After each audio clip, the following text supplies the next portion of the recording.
Ρε πουτάνες, σήμερα έχω διάρκεια. Δεν έχω καθόλου όρεξη για άμυση. Ούτε εγώ.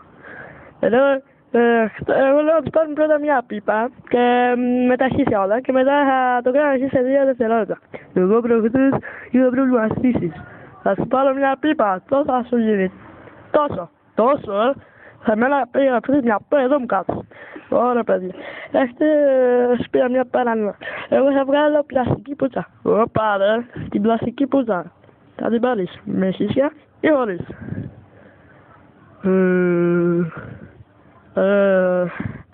Κοίτα, μάλλον επειδή θα πάρω πλαστική χωρίς.